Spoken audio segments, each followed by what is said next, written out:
So that's a sample of our sound coming from Zoom when we recorded our Zoom live sessions.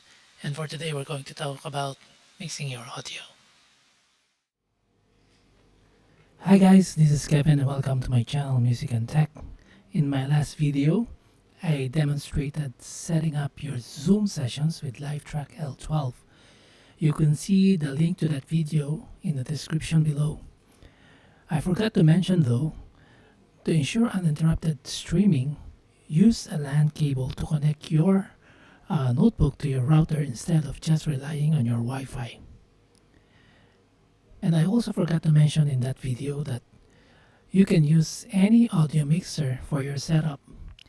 There are much simpler and cheaper audio mixers out there. My only advice is that you predetermine how many inputs and outputs would you need for your setup before deciding and buying an audio mixer.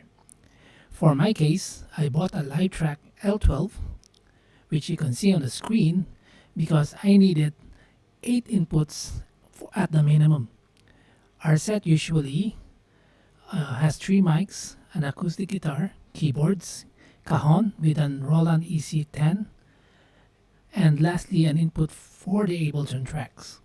Additionally, the Livetrak L12 can be used as an audio interface for multiple recordings happening at the same time.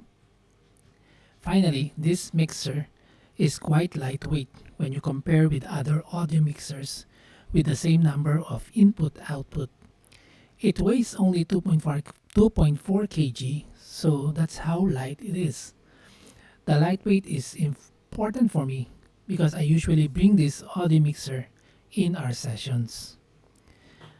I forgot, I also wish to add, aside from the setup I showed for Zoom, you can use this audio mixer directly to play, for example, in your gigs or small live performance. So enough of the intro today. I will be discussing how to mix your audio using your audio mixer Zoom Livetrak L12. As I mentioned, you can use any other audio mixers because the principle is quite the same. Basically, the knobs, sliders, buttons found in most audio mixers are similar, so this video will be applicable if you are using another model. The differences would be the number of inputs, outputs, equalizer effects, and other tools like metronome and recorder. So in audio mixing, there is no hard rule. It is pretty subjective depending on who's the listener. So what I will show you in this demo, you will likely find and apply in your own audio mixer. So going to the Livetrak L12, you can see that for my audio mixer, I have 12 inputs. 8 of these inputs, 1, 2, 3, 4, 5, 6, 7, 8, are mono inputs, and 9 and 10, and 11 and 12 are stereo inputs. My mic is connected with an XLR cable. This is the XLR cable at channel 1. Okay. I have increased my gain to around 60%, and then I also will increase this compressor. You have to take note that if this signal indicator lights up, it should remain green in color. If it turns red, it means that the audio input is clipped. So you can increase this gain to your liking as long as you make sure this signal detector or LED light remains green. So another thing that could happen if you increase too much of your gain is it can cause feedbacks. Okay, feedbacks, I mean from your speakers.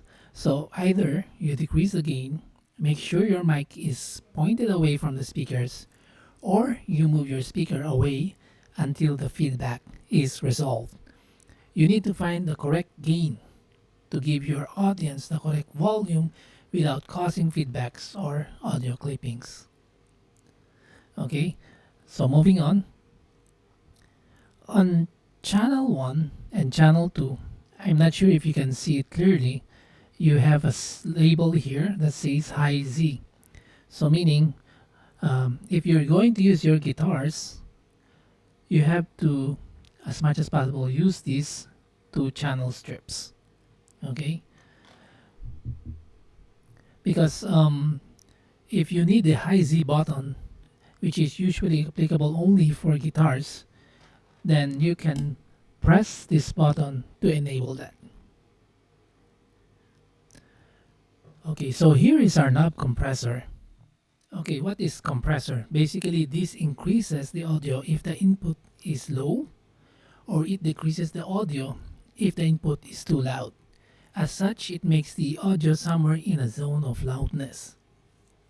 Okay, this is important because if you are trying to mix vocals, when a singer moves away his mouth from the mic or even sings loudly in certain portions of a song, the compressor will keep the sound at a constant volume. So if I turn this knob clockwise, you can hear that even if I move my mouth away from the mic, the volume doesn't change. Sorry, I cannot show how far my face is. So this one is like maybe 2 inches away. Then if I move like 4 inches away, it's like at a constant loudness. So that is the importance of compressor. But for the moment, we're just putting it at around 25%. And for my demo, this should be sufficient. And then if you would take a look down below the compressor, you have these different sliders. So the sliders are like each channel strip will have its own slider. So for me, I will keep this slider somewhere around 0 decibel. And then one thing to take note is that if you're going to increase this slider, make sure that these LED lights remains green in color. So if for example, increase that, test mic, test mic, test mic, test mic, test mic, test mic, test mic, test mic, test mic, test. So you would see the LED light somehow turns orange first, then if it's too much, then it will turn green. Turn red. So if it turns red, it means that the audio is clipped. So you don't want that. And then if you're seeing that there's orange color on the LED light, it means that you're nearing the peak of your audio wherein it can go clipped. So there's no more, you're going to that allowance area. And if you don't have an allowance, then suddenly you have a sudden surge of audio, then it will move to the audio being clipped. That's why I suggest that you have to keep this LED light in green so that you have an allowance just in case there's a sudden audio surge, maybe from your vocals or your instrument. Moving on, here's your phantom power, or sometimes labeled as 48V, in your audio mixer. If you're going to use a condenser mic, make sure that this is turned on. So to turn this on, I will just press the button, then the phantom power is on.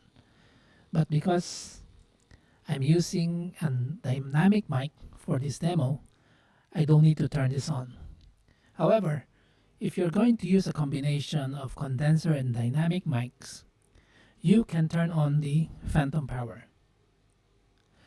From my experience, it doesn't affect the dynamic mic, but because you're using a condenser mic, for example, you have to make sure that it would work, and condenser mic requires the use of phantom power.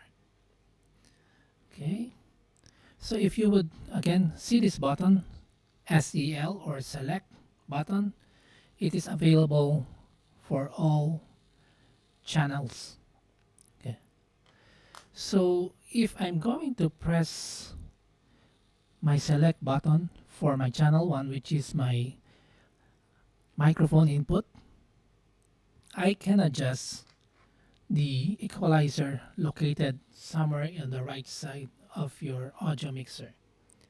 So if you would see this audio mixer, I have a knobs to adjust my high frequency, my frequency in general, then your low frequencies and your mid frequencies. Oh, sorry, this one is your mid, this is your low frequency. And then let's try to adjust that. So now you're hearing my voice, which is quite raw. If you would take a look at my Ableton, sorry, I'm going to use my cursor to point that. So if you would see, this is disabled. I have my audio input here from my mic going to this audio track, and then I have these audio effects here, but they are disabled. So if I enable them, it would sound like this. Test. So it's very different. So this means that the voice that you're hearing now is raw, coming from the mixer, audio mixer. So using the equalizer of the mixer, I will try to adjust my low, mid, high, and then the frequency, and also adjust this sound effects. So basically this knob is just going to apply how much adjustment did you do for your frequencies. So let's try that. So I will adjust my high frequency. Test. Then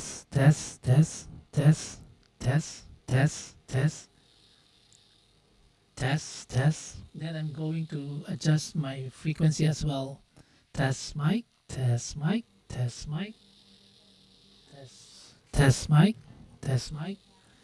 Then I'm going to adjust my mids. Test mic.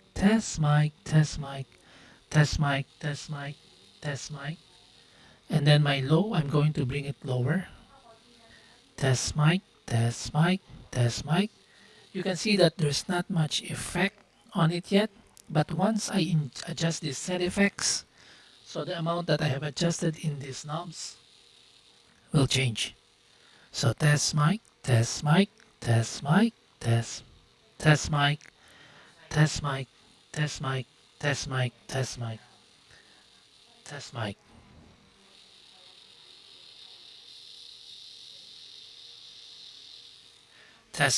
Test mic. So I think that one is better. I have adjusted my effects or equalizer. And then if you would see, there's another, sorry, I have another knob here, which is pan. So basically this one.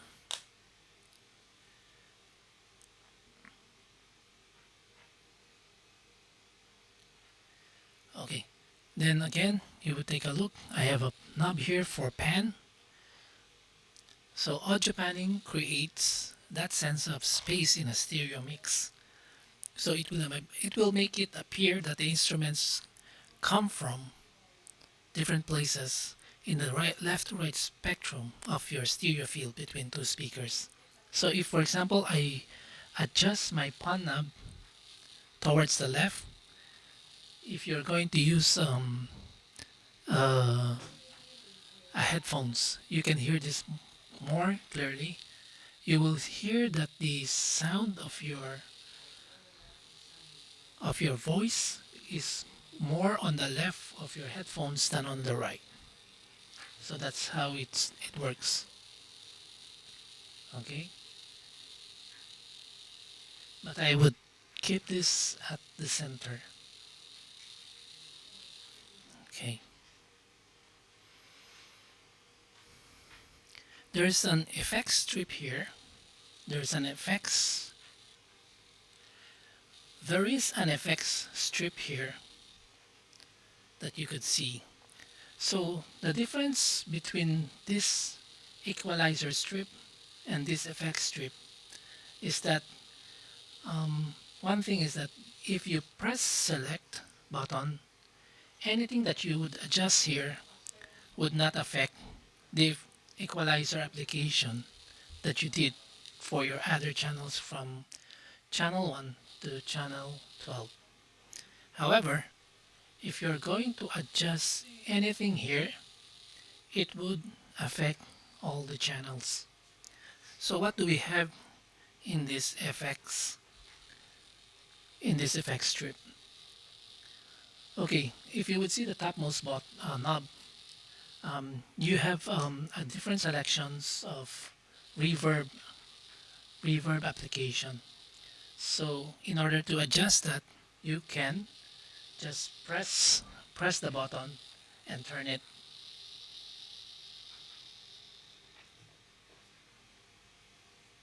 So if, for example, I put the plate, you cannot hear much of the effect because I still have to adjust this blue slider, which is like a dry and wet knob that you would see on Ableton. And if I adjust this, you would see how much effect it will create. Test mic, test mic, test mic. I will adjust this back to Hall. I adjusted it back to Hall too because I prefer that sound, that reverb sound. Then if, for example, I move it to vocals. Test mic, you see that there's more reverb in it. So that's why I just prefer that I will select Hall 2 because it sounds like I'm playing in a specific size of hall. Yes. So other than that, you have this tone knob, and another is feedback for your audio. So if I adjust the tone, you can hear that it adjusts a bit. It becomes nicer. It sounds nicer. Then if you're going to adjust the decay and feedback, you will hear some more delay in your audio. So having that echoey sound. Test mic, test mic, test mic, test mic, test mic, test mic, test mic, test mic. So if I increase this further, the more effects will be applied on your audio.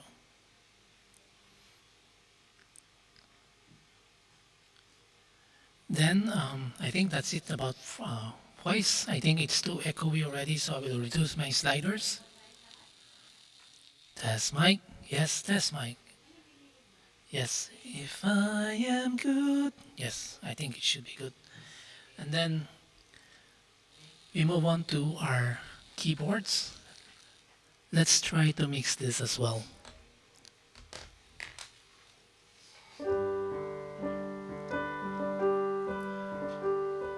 So I will adjust my sliders, increase the volume too much. So because the effects as is already adjusted, I think this one is still too high. There's too much reverb I can hear.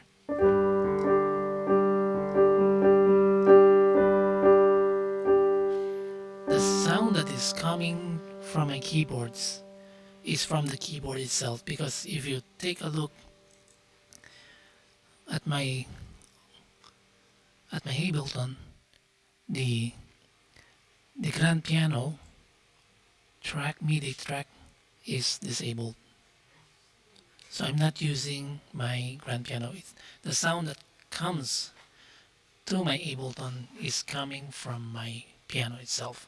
So the piano sound will go to my audio interface, go to my Ableton, but I'm using the sound coming from my digital piano.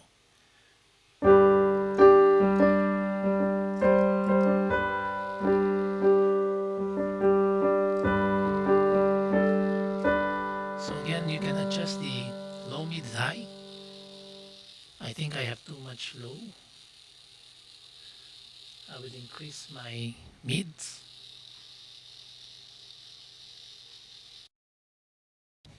increase my frequency, and increase my high frequencies. Let's try again.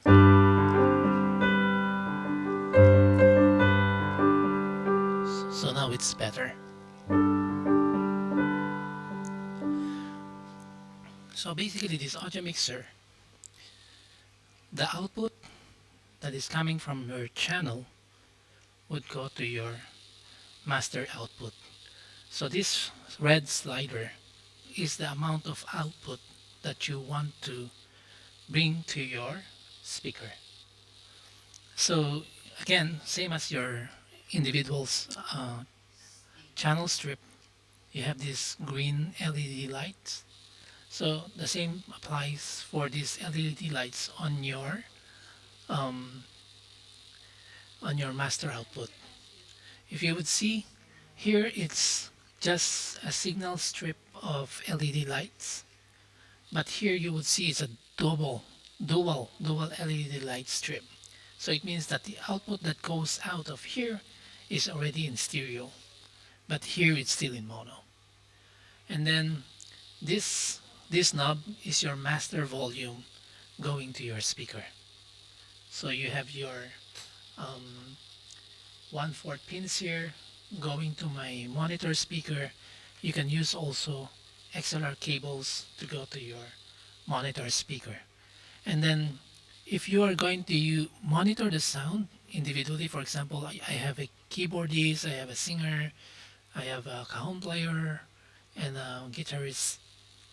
They can hear their individual, they can hear it by themselves individually using this, what do you call this, monitor output. So you can have various like headphones coming out of this monitor outputs, and then you can adjust them individually.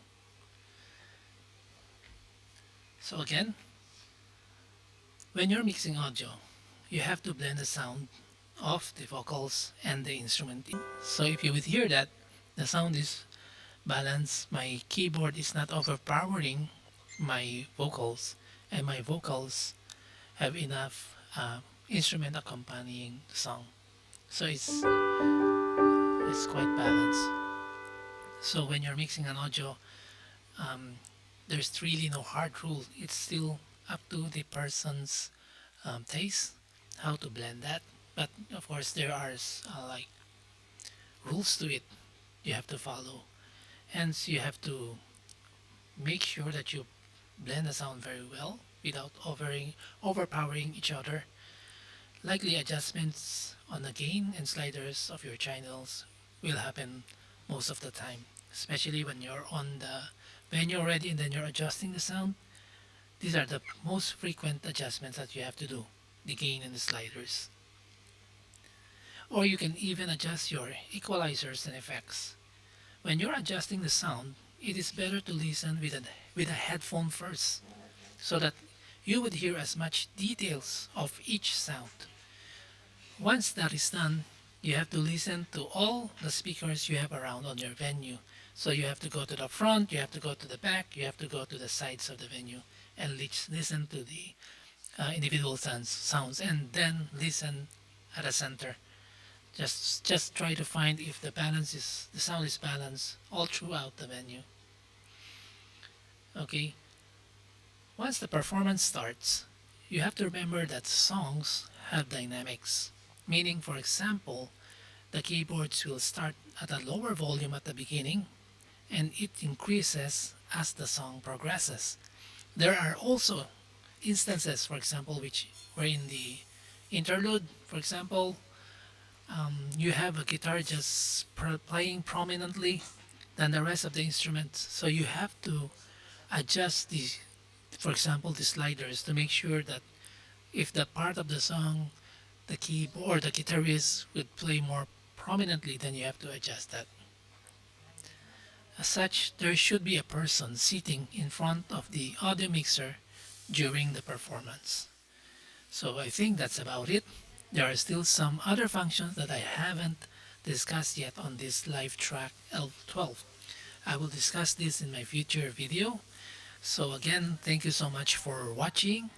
If you find this video helpful, please help my channel by clicking like, subscribe, or share it to your friends. Again, thank you very much and see you soon.